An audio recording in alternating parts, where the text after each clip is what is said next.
Elisa's Diary by Doris, Louisa, Oronoz, illustrated by Brian Jin. Today is the saddest day of my life, Elisa wrote in her diary on March 25th.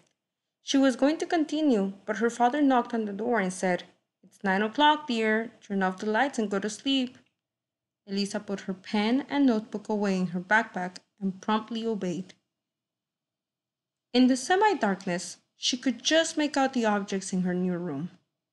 She had stayed in this room before, but it seemed to her as though it were her first time.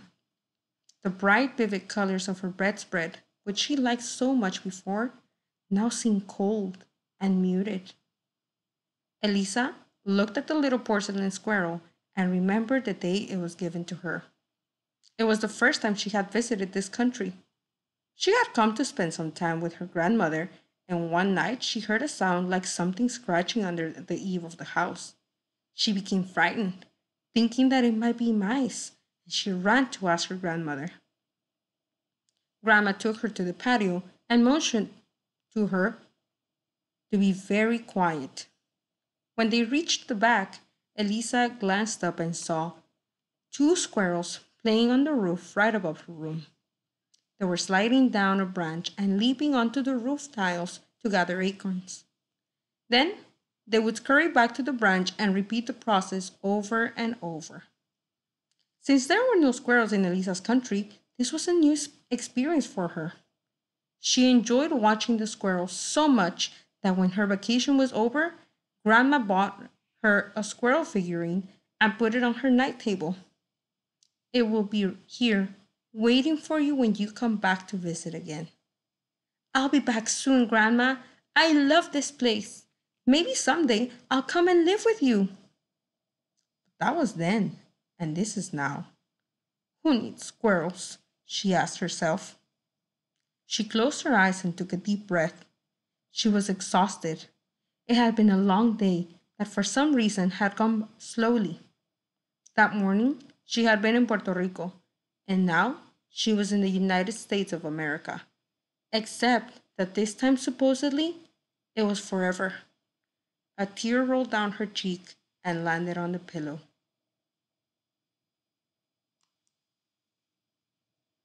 Elisa was 10 years old, and her brother Francisco was 12. At least if they were going to go to the same school, she would have felt protected. But they weren't. And of course, boys at that age typically don't want anything to do with their little sisters anyway. "He's unbearable," she thought out loud, just as her brother strolled into her room. "Who's unbearable?" asked Francisco. "You," answered Elisa, holding nothing back. "Oh, and why am I so unbearable?" asked her brother, sounding a little surprised. "Because you leave me alone all day while you're out running around having fun." "It's obvious that you're afraid to go out," answered her brother. "Look, I met some neighbors, and they're nice." "And in what language do you speak to them, huh?" "Well, I speak to them in English," responded Francisco. "I can imagine the crazy things you come up with." "But at least I try," retorted her brother. "What you have to do is make an effort. If they don't understand me, I talk with my hands until something happens." "I write well in English, and when I read, I understand a lot. But now, when they speak to me, I don't understand a word." "Listen, the woman who lives in the house on the corner—" "Which one?" interrupted Elisa. "The one who gave me $2 to take care of her cat. What about her?" "She told me that she used to listen to the news on the radio and got used to hearing English that way. Then, little by little, she understood English better and better." "I don't like the radio," declared Elisa.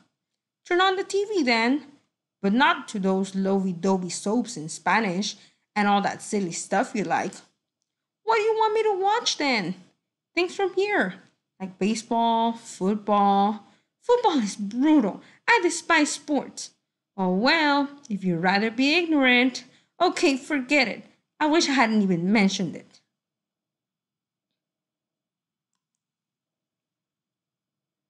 Elisa regretted ever having wanted to be in the same school as her know it all brother. She realized She'd had to solve her dilemma on her own. She had no idea how. The summer came to an end and the school year commenced. That's when she met Jose. At the end of the day, she wrote in her diary, I met a student from Guatemala named Jose. He's very quiet and he spends all his time with his head down, drawing in a notebook. He has sad, dark eyes. I thought he was going to talk to me once, but he didn't. He just smiled and kept on drawing. She read what she had written and added, I think I'm going to like this school after all. The fact is that she didn't like the school one bit. On the second day of classes, the English teacher called her name, pronouncing it more like Alicia than Elisa. She arose from her desk, expecting a disaster, and that's exactly what happened. She was asked a question that she didn't understand, and when it was repeated, she comprehended even less. She was so nervous she could only stammer a few syllables. Uh, uh, uh, uh. She couldn't continue and she collapsed in her seat in front of those 40 faces, her opponents, some disbelieving, some mocking. Elisa had never felt so embarrassed in her whole life. Around noon, when Jose's turn came, he stood up. He got up and he spoke shyly of the customs and traditions of his country. He mentioned the quetzal, a bird with soft feathers, a green crest, and a red chest. He told how this gorgeous bird was the symbol of power for the Maya, and that today it is officially the national bird of Guatemala.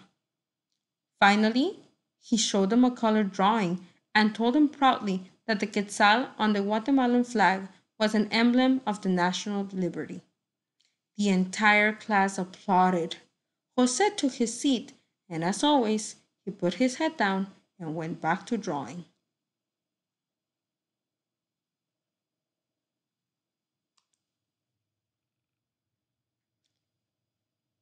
In the afternoon, each student wrote a composition.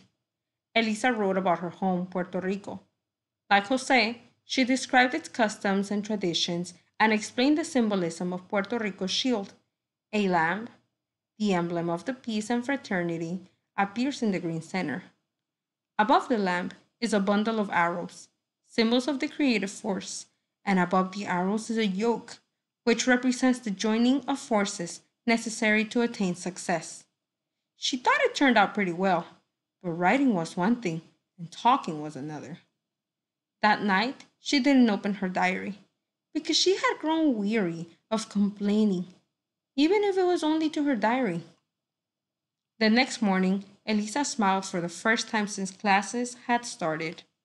She received a good grade on her composition. She wanted to show it to everyone so that they'd see that she wasn't so dumb, but she refrained from doing that. She thought maybe she'd show it to Jose, though. Yes, she decided she would show the composition to him. So during recess, she called to him and proudly showed him her paper. He looked at it and, lowering his eyes, he said with a fleeting smile, Congratulations. Thanks, said Elisa. How did you do? Okay. No doubt you got an A and you don't want me to be embarrassed. No, it's not that, Elisa. It's that I picked up English by listening, on the street. I never took English in school. I write it like I hear it, and everything comes out wrong. Elisa read the paper that he handed her, and in one sweeping glance, she saw what he meant. She didn't know what to say. But you speak English very well, Elisa tried to console him. Speaking is one thing, and writing is another. And vice versa, said Elisa, and the opposite, and the other way around. They laughed so hard that the rest of the kids came over to see what was so humorous, but they didn't reveal their secret to anyone. That afternoon, they made a deal. She would assist him with writing, and he in turn would help her with pronunciation. 12 years later, Elisa was getting ready for work. She pulled down a box of shoes from the top shelf of her closet, and in the rush, several things cascaded down on top of her. One of them was her old diary. It fell open to the last page, and Elisa picked it up and read, "Today, I received my high school diploma. When I looked at myself in the mirror with my cap and gown and my gold honor tassels, I remembered the little girl who arrived here, confused, scared, and sad. I am happy now."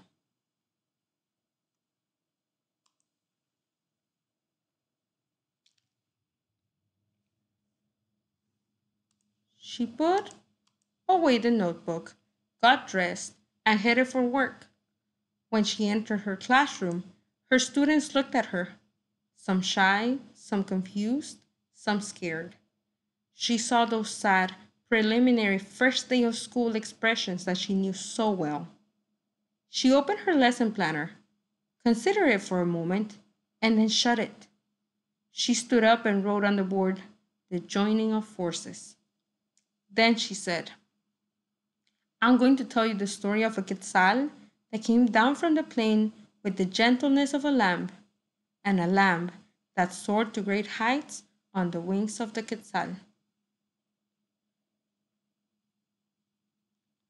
The end.